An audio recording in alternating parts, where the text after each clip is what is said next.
The following is a presentation of the Matt Talk Podcast Network.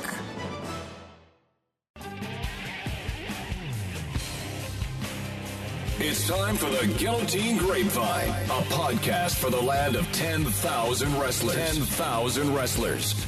Now, here's your host, award-winning wrestling broadcast journalist, Jason Bryant.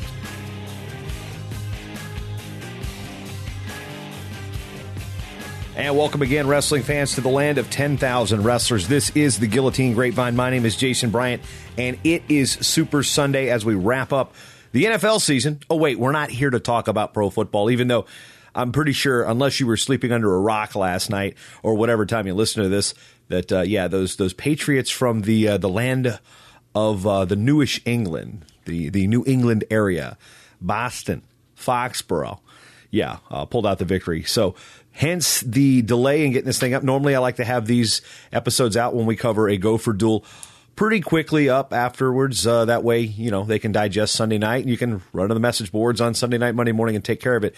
A lot of message board fodder here, I can guarantee you that. So before I even get to that, the idea going into this episode was to kind of focus on Brandon Eggum as the new Gopher head coach. Officially was named to that position 2 weeks ago. And this is the first home duel that Coach Eggum had, but some of the interviews did not turn out the way I had wanted to. I was hoping to get more from Tom Brands about Brandon Eggum, but after a match victory, that was something I couldn't get, and I did focus a little bit about Eggum's new position and getting it full time in his portion of the interview. So you'll notice there isn't a whole lot of insight and Q&A about the Iowa duel. What I did here is I took the best of the stuff that I had. I thought I was going to get two shows out of this. I thought I was going to get a short time podcast for my main show and also get a guillotine. This is all Minnesota based around the match that happened on February 5th. So no short time is going to be out of this. I'm just going to give you Minnesota wrestling fans everything I got from this duel, and that includes an interview with Tom Brands, an interview with Thomas Gilman, and an interview with Brandon Eggum. So the continuity may be a bit off, so if you're listening looking for a complete breakdown, a back and forth, you're not going to get that. I'm just going to warn you in advance, but because I don't really go into detail with Eggum about personnel issue about the loss by Nick Wanzik at 65 or, things of that, or what he said to Lezak after the match. I did ask a little bit about that, but I did not go into extreme match breakdown detail. And, I did ask some questions about the draw, things like that. So if you're going into this wanting to get a full back and forth on both perspectives, that's not how I set up the interviews, because I had another plan in mind. So what you get here, you get Tom Brands talk about the match. You get Tom Brands talking about the performances of guys like Thomas Gilman and other lineup changes they made. Obviously, they've got Stephen Holloway at heavyweight. They have a different guy at 197. So there's a lot of this is basically, we'll get the Iowa perspective on their win, and we'll get Brandon Eggum's perspective on his new coaching position full time. So that just be forewarned as we go into this. It's a little different than I like to do a show. So I still got some great content here for you. So, this is some message board material. I can tell you that. You guys are going to have fun with this, whether you're down in Iowa or you're here in Minnesota. So we'll just start it out with Tom Brands, then we'll move into Thomas Gilman, and then we'll finish up with Brandon Eggum here on the Guillotine Grapevine. Thanks for listening, as always. And if you haven't done so already, if you crave news about Minnesota high school and college wrestling, there's no better resource than the Guillotine. $20 a year. Go to theguillotine.com, hit that subscribe button. Jeff Bishi, Mark Bishi, the whole crew do a fantastic job with scores, results, news, information, photographs. This show is part of that. I'm glad to be part of their family in that respect. And it's just one of the greatest resources a wrestling fan can have. And even if you're from if you're from Iowa listening, you know what? Hey, I think it's worth your time, even though you may not pay attention to as much of things that go on north of that border there as you pass Forest City and you approach Albert Lee. I'd say from a wrestling fan perspective, it's a nice thing to do for the sport of wrestling, because I'll tell you this, if you're from North Dakota, you're from South Dakota, you're from Wisconsin, you're from Iowa, you know how good the wrestling is in Minnesota. So and the guys here at the Guillotine really do a fantastic job at covering all levels of wrestling here. It's not just the Gophers in the stud high school teams.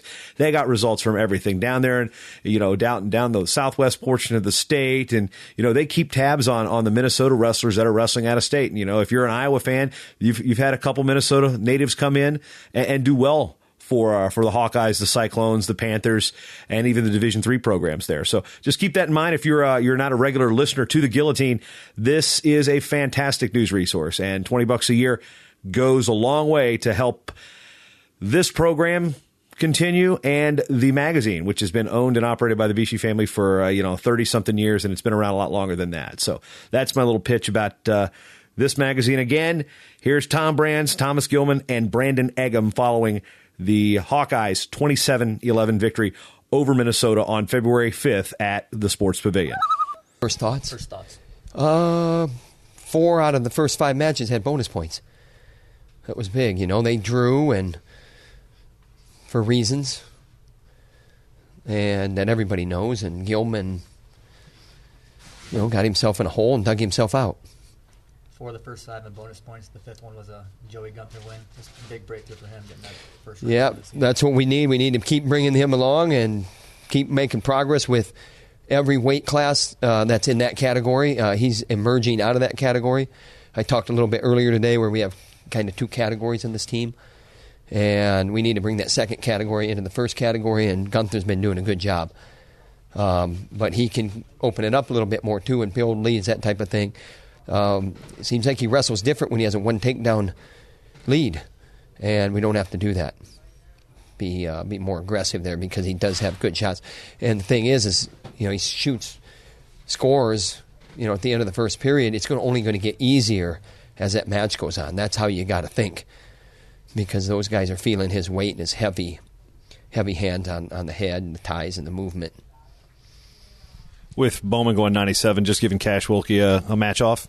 Yep, no issues there. Just a matter of letting our young guy have a little bit of an R, a little bit of a rest. When it comes to heavyweight, Holloway being thrown in there, still undersized at the weight class, but he is a heavyweight. When he goes in there, and then Ben Burhow's a Minnesota guy, he's going to be coach against his alma mater. What type of situation do you tell Ben to tell a young heavyweight like Holloway? It's a hostile environment. It's a rivalry, higher ranked opponent. What do you tell a guy like Holloway in this position? Yeah, I think the only thing that's relevant there is that it's a higher ranked opponent, and that might not even be relevant. But the number one thing is, first of all, Burhow does a good job. He's a good coach. What we're trying to get Holloway to do is to be a little bit more where you can wrestle with pressure for 7 minutes, and even when I'm on the bottom. You saw the near fall at the very end of the match, and that's because we went to our belly and went forward and gave up a wrist. You got to keep coming up, and if you can keep coming up with maybe a little bit more authority, maybe we can score an escape there.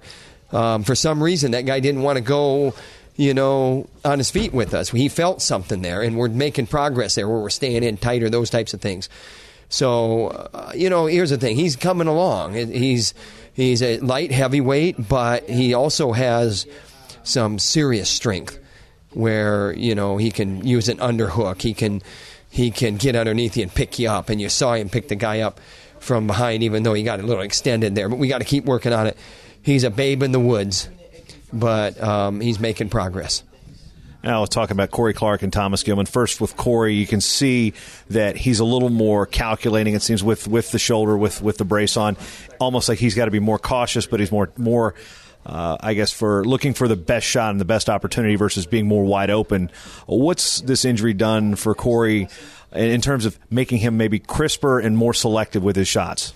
Well, I think you just hit it on the head. I think that's important to realize. And he is maybe more selective, and he's better. Remember, he was in twice, and that guy does a drape over, and we were in, and we were a little bit slow on the finish. And a guy like that, you don't want to stay out front because he's going right to the head and arm, draping scissors with his legs, and that's hard. That's a hard cat to skin. So you skin that cat easier by getting the corner quicker and then coming up. And you saw after his escape, and he got right in on that little ankle snag, how when the leg's straight and you're out front and you're coming up with it, and that's what you're talking about, being more selective that way. But get and force positions that are advantageous to you and feel that earlier. Even though we haven't wrestled that guy, we saw him on film, he likes to drape, whatever, you don't feel that. And you go out there and then it happens. Feel that as it's happening and don't let it happen. And then at the very end, it was a little bit silly, kind of stumbling. And that's a little bit of just timing stuff. And he was anxious to get a takedown, and that's what he said. But The biggest thing there is I think you hit it on the head. He is more selective probably, and you say wide open, but he was in on that guy, maybe 4 or 5 times. So scored 2 takedowns and got some back points on a funky tilt that he does, and thought it was a good match. All right, Gilman at 25 comes in, tries to break up the huddle again. Last time here, that was some. It's you can look at it a couple different ways. Some people look at it in fun. Here in Minnesota, you're not going to get that type of positive response, but then gets down early. Here, let me interrupt. It's not even about being fun. It's about Thomas Gilman's approach. And if you're going to sit in that huddle and you're going to call Gilman's name first because you let the guest, you're polite, he's going to go out. Call your guy first. Let your guy go out to the center of the mat. It happens over and over and over again. And whether you like it or not, it's about the approach. It's not a game. It's not funny. It's not something that is, he's dead serious. And, if you're tired of it or not, that's irrelevant. Get your guy out in the center. And the other thing is I saw some shoving. It's 11 or 12 or 13 or 15 on one. And I'll tell you what, I like our odds. All right, now talking about as far as Gilman, gave up the early takedown, then 8-0. What is? There's not a whole lot of time to express to your athlete what to change, what to do here. What are you telling him? What do you think he's thinking on the mat, down 8-0 against a guy that's really proficient on top, and then Lezak takes top in the second period? And that was my error. I went defer, and we should have went both up. But you never know. Maybe wrestling 5 minutes and being both up is better than wrestling 3 minutes and being both up. So who knows? But made an adjustment, Gilman did. On the bottom in the second period, he didn't sit back. And the thing is that guy wants you to kind of scramble and look for the head, because when you look for the head, you're getting extended, and then that leg's coming in on the whatever side it's coming in, and then, on the left side there, and then you're getting extended, and he's pulling you back. And it's one of those puzzles that you got to solve, and you got to solve it in quick time. Great wrestlers make adjustments over the course of a match. Good wrestlers make adjustments over the course of a practice. Okay, wrestlers make adjustments over the course of a season. Gilman made adjustments during that match, and then he picked up on the fatigue factor. So we got a reversal at the end of the second. We go both up, and then the only thing is make the adjustment with a quicker release, and realizing that guy can dive in and lock his hands. And we were kind of looking for those points from behind, and that guy was going to milk that clock, and the referee can't call an escape when you're behind him. And then just a good pack on a position where, you're in there and you work on it on occasions for this, that, or the other thing, and then all of a sudden in a big match it happens. And I believe we were ahead anyway after the 4 near fall. It would have been maybe, I don't know, either 12-10 maybe. I'm not even sure what the score was, but we were steamrolling. Just couldn't let him slow us down. Good job by Gilman. Brandon Eggum was hired officially as the head wrestling coach, and you've had a chance to be around Brandon for a long time. He's been with this program. You coached against him. You've been with him on trips to USA Wrestling. A hire like Brandon Eggum here at Minnesota, the guy's been here a long time following J-Rob. What do you think that's going to do for the Minnesota program, and maybe offer some stability? And what's your opinion of Brandon as a person and as a coach? Here's the thing. We worry about ourselves, but if I'm going to evaluate it from the outside looking in and I'm making the hire, it makes sense. They wrestle hard. They have, Becker, he's no slouch. Those guys competed hard when they were in college. Eggum, I went overseas, like you said, with him, seen his approach. It's very serious. We have respect for those guys, and that's about as far as it goes, because we got our own problems. But, I think it was definitely continue what a good thing already is. All right, Thomas, early on it looked like you might be on your way to the first loss of the season, and then quickly turned it around. Can you quickly take us through the 5 minutes and 58 seconds? Yeah, got to stop the bleeding. And I stopped the bleeding, and then I knew once I got away, I was going to be all right. Actually, I was listening to a podcast the other day, and it was kind of military-oriented, and the first thing it talked about was when you're in a firefight and casualties are occurring, casualties don't matter. The only thing that matters is where the fire is coming from. And so I wasn't worried about the casualties, which were points, and I was just worried about where the fire was coming from. And that was him, pulling me back, sucking me out, getting those points. So I just had to, get my wits and get out. And I knew once I got back on my feet, he wasn't going to take me down again. I could, wear him out and then, look for that quick fall. So start the second. You're back on the bottom. Yep. Does the military reference really go through your head at that point? Of course, it really does. I just knew I had to get to my feet, and I had to get out. I wasn't going to win the match by staying, underneath for 5 minutes and then go on my feet. That's just not enough time. I had to get some points in that second period. So I actually, I welcome a challenge always. So he chose top, and he came out there to beat me, and I really appreciate that too. Before the match even started, I guess it goes back to the last time you guys wrestled here. You coming into the huddle, it caused a little bit of tension. You tried to come into the huddle this time. This time they were ready for you. They kind of shoved you back. Did that kind of just set the tone right now? Like, okay, this guy's ready to wrestle me. He walked back to the center to wait for you there. Yeah. I mean, the psychological warfare.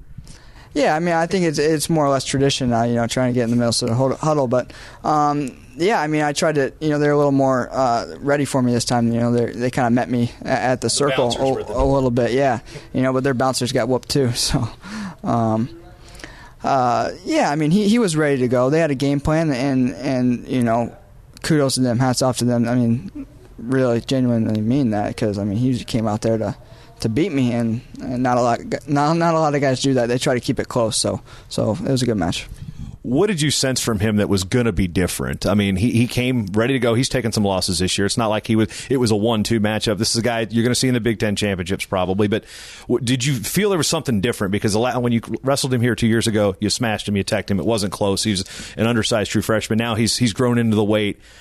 What do you think was going through his mind? As you said, where's the fire coming from? He was bringing the fire. What do you think really motivated him there? To get on top. That's his really good position. That's where he's good, and that's where he wants to be. So he came out and he tied me up and struck right away and got on top, and then he kind of got in his groove that way. Whereas usually I get in my groove, I take the guy down and get on top and cut him. But he got in his groove, got on top, and that was the difference in the match. Just that one takedown, really. It was the difference in the first 4 minutes, I should say. As you look at, Coach Brandt said that the good ones know how to make adjustments throughout the course of a season or a year, but he pointed to you making an adjustment throughout the course of a match. Do you think this type of performance really kind of is like embodies what you as a wrestler want to put out there? Okay, even if I get down, I'm never out of a match. I'm gonna put on a show. Yeah, of course. It like I said, casualties don't matter. The points don't matter. There's still a lot of wrestling to go, even if it's 2 minutes. There we go for head coach Brandon Eggum after the match here at the PAV against Iowa. Performance notwithstanding, you are officially named the head coach. This is your second week fully on the job, not in an interim role. What was this process like in going through it, the application process? You all of a sudden, you're the guy. You were an interim before, now you're the guy. Well, I don't think not a lot changes from before. Goals wise and in our day-to-day operations and our plan as far as a team and staff. So it's nice, I think, for the future as far as recruiting and for the guys and the team. They were really excited to hear it from the staff. We were anxious to get that announced and like I mentioned, recruiting wise now it's good because you're trying to go out and find kids and recruit them, and they want to know the staff that's going to be in there when they come to this program. So those things were important for us, but day-to-day operations, everything kind of remains the same as it was before. Just really excited for the opportunity and be part of my alma mater, and had a lot of time in wrestling here as a student athlete and then later internationally, and now underneath coaching staff, and then now as the head coach. It's been a long journey. I'm just really happy for the opportunity here to try to bring that same experience to future student athletes right here to University of Minnesota. How difficult is it going to be for you to fill the shoes of your mentor here? This is, when Dan Gable retired at Iowa, there was the thought that nobody wanted to be the guy that followed Gable because he's always going to be compared to Gable. You're going to be compared to J-Rob. How are you going to brace for that and approach that? Yeah, well, I don't know if I'll be compared to Jay. It's not, for most people around here, they know I was assistant coach with Jay the entire time, so I learned a lot from him. He's a phenomenal coach and has done a lot for me. So most of the things, like we said, we're not starting over here. We're trying to use all the things that we learned from Jay and the coaching staff through all of our experience. We've had a lot of success, won 3 national titles. We've done a lot of great things. We got a great track record here. We know what we're doing. It's just about continuing to get the right guys and use the things that were positive here. Continue to use those things to be successful. But we got a lot of work to do, no doubt about it. It's not going to be easy. And like you said, that's a great legendary coach here. We're just happy that we had all the time we did to experience and learn from him. When it comes to that process, I mean, what was it like? Was it, you sit there and you file a formal application, then you meet with administrators? I mean, how did that process go? Yeah, it wasn't so much like that, but in general, when I became the interim, that was in September, I had good conversations with Mark Coyle, the AD, so I was confident that I'd be the head coach here. Took some time, and so initially when they announced it, I was super excited, but I just felt supported by Mark for the things that he'd said and that he told me. I felt like I was doing things right. I mean, I'd been here with the team, and we've had a lot of success, like I said. So coaching-wise, it was nice to feel the support from him. But now it's about trying to get back on track to where we want to be, and we got a lot of work to do. This is this would have been a very sought-after job if it's opened up. In the back of your mind, were you worried about saying, okay, if this is opened up, not to be offended, or were you sitting there going, okay, opening up is a good thing, or is it? Or obviously you're happy with the situation now, but what was going through your mind with the uncertainty of what the position was going to be opened up for? Well, like I said earlier, I mean, obviously it was nice to get announced, but I was pretty certain, moving forward and things that we were doing in my conversation with the administration, that I was comfortable that I'd be the guy. I was the right guy for the job, and so, but still anxious at the same time when they made that announcement. It was nice, to get it more for the guys on the team, which I think they felt comfortable with the staff that we were staying. But when it was announced, you could see they were relieved. And then the big thing is we got to get to recruiting here and moving forward. So it was almost a year here with an interim, and it's time to get back to the things that we need to do, which is bring in the best kids in the country and get them here to this great university. And there's a lot of reasons why kids would want to be here. One, it's in the Big Ten Conference. Everybody wants to wrestle in the Big Ten. It's the best of the best. I mean, you see it doesn't make it easy on weekends, but you get to wrestle against guys that are great, and that's going to prepare you for the national tournament. Two, this university is phenomenal. It's a big university, a lot of opportunities. Just the location here in the Twin Cities makes it almost impossible for most universities to offer the career opportunities that they're going to get here.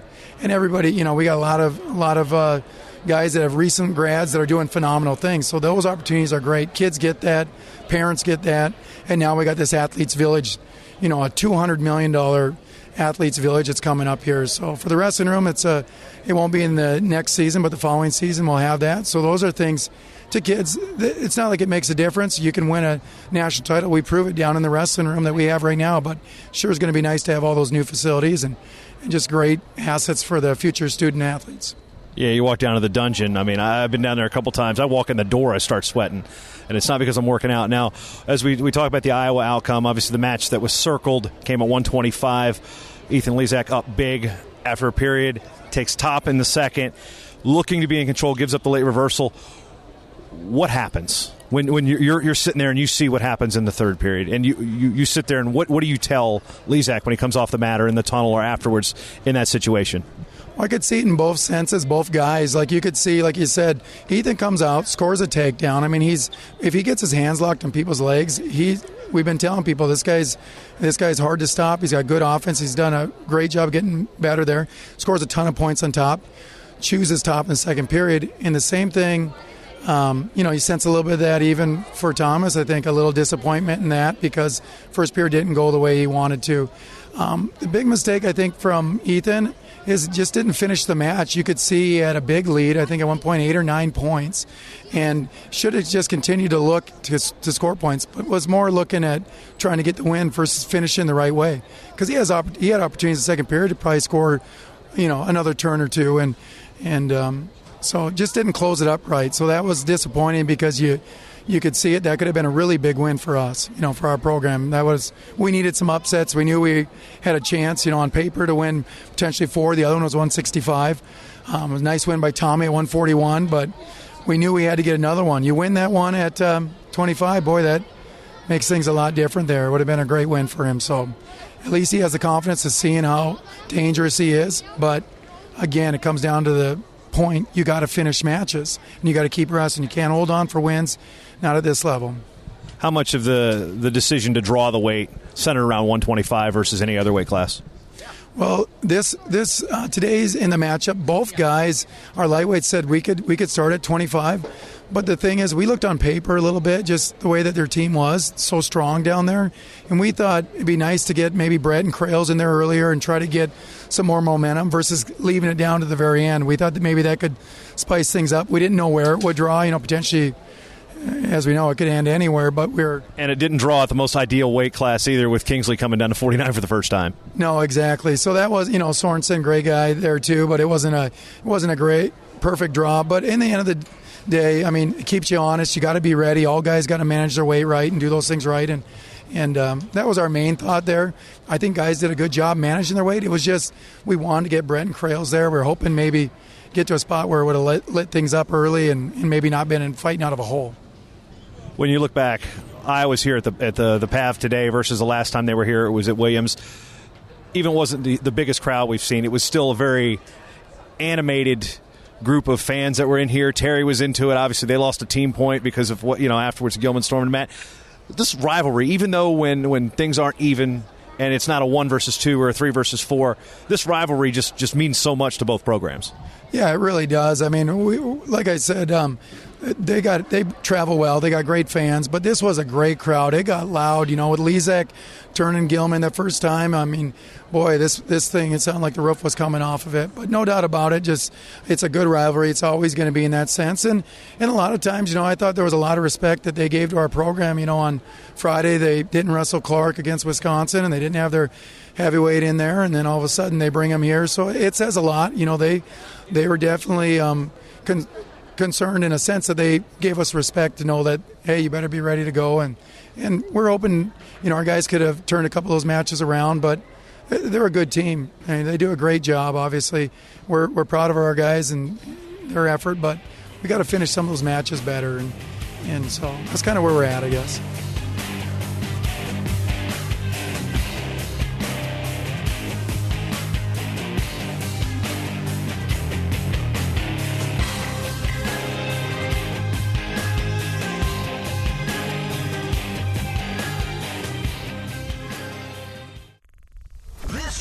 Is part of the Matt Talk Podcast Network. For more wrestling podcasts, head over to MattTalkOnline.com.